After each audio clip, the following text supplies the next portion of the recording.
Welcome to TPM Vids, where we talk all about theme parks and more. If you're new to the channel and like what you see, hit that subscribe button and click the bell icon to be notified when we upload a new video. You can also find us on all your favorite social media platforms. There's nothing quite like the sights, sounds, and smells of a bustling theme park like Canada's Wonderland. During the off-season, though, things can look and sound a little different, especially when a new roller coaster is being built. Well, lucky for you, today we're going back behind the scenes and taking a look at construction on AlpenFury.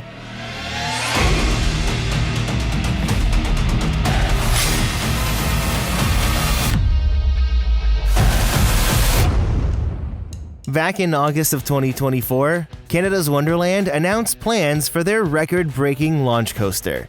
Not only is this the longest, tallest, and fastest launch coaster in Canada, AlpenFury will feature 9 inversions, which is the most inversions on a launch coaster in the world.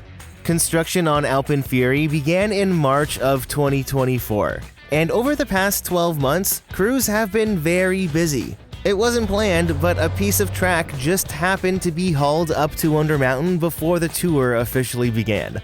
So as you can see, the park is very much an active construction site. And since our last construction tour in August, a lot has happened. Well, we've done a lot. So we've completed the foundations for the ride. We've started with steel erection, standing up columns and track. We've got our electrical main feeds into the ride now. We've got all the electrical cabinets in place. Those connections are being made, and we're continuing to put up steel.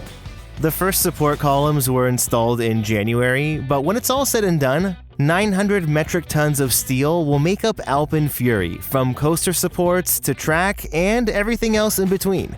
The active construction zone in the park covers about 10 acres, so that just gives you an idea on the scale of this coaster.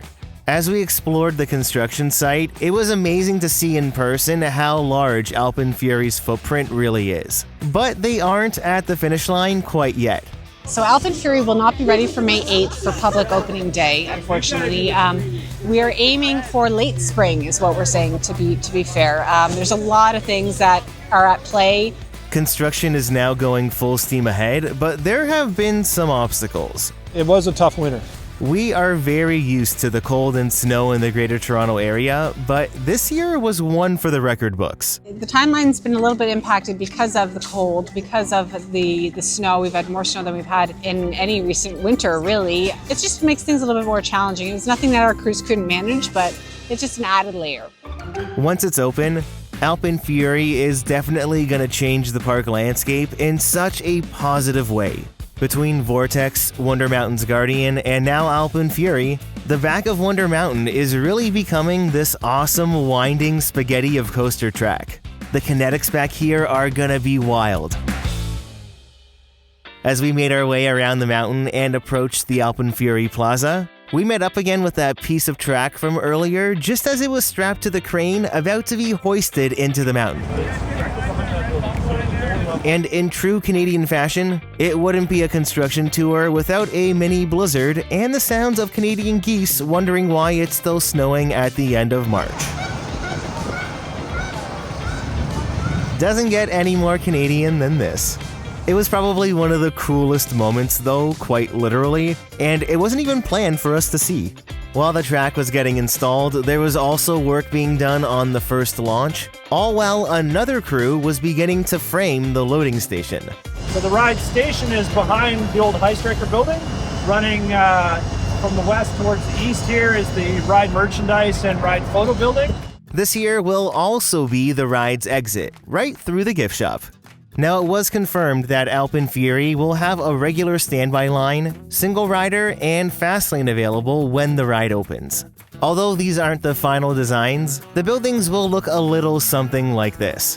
When the park opened in 1981, this area of International Festival was heavily inspired by the German and Swiss Alps. Over the years, a lot of the theming has faded away, but now the park is taking this opportunity to bring in some fresh life and designate this area as Alpenfest. The ride station and the ride merchandise building will be the key themed items for this year. We have future plans for that area, But there's going to be other things that we're theming out, including food and beverage this year. We always love playing into new attractions and that new theming and just getting everybody excited about it.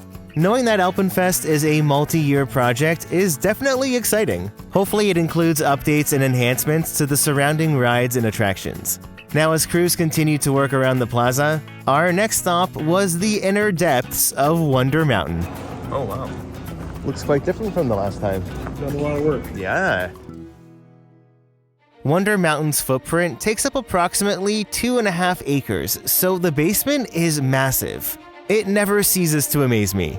The mountain is such a complex structure, and with 2 roller coasters already inside of it, making way for AlpenFury wasn't as simple as drilling and pouring concrete footers. So this is the maintenance shop for the ride. This is where we will rebuild the trains every winter. Behind me where the scaffolding is, we've got one storage bay for the trains. The other storage bay is down at the other end. As bricklayers were busy working on the wall separating the maintenance shop, I couldn't help but notice how much has changed since the last tour in August. There were walls knocked down and new ones built. A deck was placed over the ride's maintenance shop, creating another usable level in the mountain. Steel beams were moved, and tons of concrete was formed and poured. Construction crews persevered through the cold Canadian winter, and now it's a race to the finish line. Today just happened to be track installation day inside the mountain. You can see that piece of track they just put in down there. This is where the train will accelerate along the floor of the mountain and then climb up to the exit of the mountain up top. A launch coaster that exerts this much force and power requires a lot of electricity and fast. The main electrical room is right beside the second launch, and inside are the brains that will run AlpenFury. These cabinets house the ride control system that will monitor the speed and position of each train, but the bulk of them are for the launch. These cabinets here are our energy storage cabinets, so we're storing up an immense amount of energy so that we can create that launch. These cabinets are the launch cabinets, so they take that energy from the energy storage and send it out to those linear synchronous motors that create that frictionless launch. Storing all that energy will allow us to reach a top speed of 115 kilometers or 71 miles per hour on that second launch. In a matter of seconds, you'll be taken through the tunnel and blast out the top of the mountain. It will be a closed dark space. It will not look precisely like what's shown in the video, obviously, but it will have some features that are similar to that, yeah. It will definitely be a wider space than what's shown, but Peter also revealed that the tunnel will have a lighting effect. It sounds to me that this might be the perfect way to disguise the flash for the on-ride photos. Oh, and that fire effect on top of Wonder Mountain is also still a go. To allow the train to exit 90 feet up and out of the mountain into the 164-foot-tall inverted top hat, multiple layers of decking had to be cut.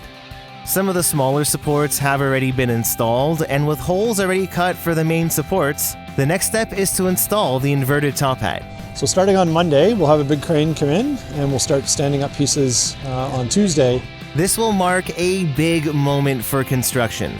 Not only is the top hat such an iconic part of the coaster, but it will allow for more track to be installed further up to the main gate. Right now, it's mostly just a bunch of columns and a singular piece of track, but once it's complete, the Skyflyer loop will be one of the first things you see from the parking lot. With those 9 inversions, AlpenFury will definitely pack a punch. But getting all the track and supports installed doesn't mean construction is complete. Ride testing is a major part of the process, and there's a prescribed set of steps. We check all of the structure, check the connections to the foundations, all the mechanical equipment. Then we get into the control system testing, all the linear synchronous motors, the safety system. We get into launch testing. We get into failure mode testing, so we make things fail to make sure that the ride stops in a safe way. Then we do durability testing. So we run it, hundreds and hundreds of cycles, both loaded and empty, to make sure that the ride's gonna run reliably throughout the season. Before guests are able to line up for AlpenFury, both trains will complete a minimum of 500 cycles each. With a ride time of 1 minute and 20 seconds, it's gonna take 666 minutes or 11.1 hours to test each train. And that does not include dispatch time either. Premier coasters are definitely smooth, but the trains aren't known for being the easiest to get in and out of. Well, not only do AlpenFury's trains look stunning, but thankfully they also received some slight modifications, including the exclusion of the comfort collars. Sitting in the seat was comfortable, and it was pretty easy to get into. Now, given that AlpenFury only has 2 trains and it's a shorter cycle time, efficiency will be the name of the game. The coaster does cross over many major guest pathways, and although there won't be metal detectors, the bag and loose article policy will be a little different than other coasters at the park. So in order to maximize loading efficiency, we're asking folks to not bring bags into the queue line. So we will have somebody standing there asking folks to please stow that, and we'll have paid lockers there for that purpose. Not having bags on the platform will speed up load times, then like Yukon Striker, a bin system will be in place for those smaller items. The bins will only be for things that fit in your pocket. So whether it's a phone, keys, glasses, wallet, all of those things can be accommodated up in the bins, but everything else needs to go in a locker downstairs. The bin system works really well with Yukon Striker, which means we should see improved dispatch times with AlpenFury. There is no doubt that this is one of the most anticipated coasters in 2025. It's going to be fast, it's going to be exhilarating, and come late spring, AlpenFury is going to be a very popular ride at Canada's Wonderland. So, do you have any plans on visiting Canada's Wonderland to ride AlpenFury? What are your thoughts on the coaster? I'd love to know. Leave a comment down below to start a conversation, and don't forget to hit that like button if you enjoyed the video.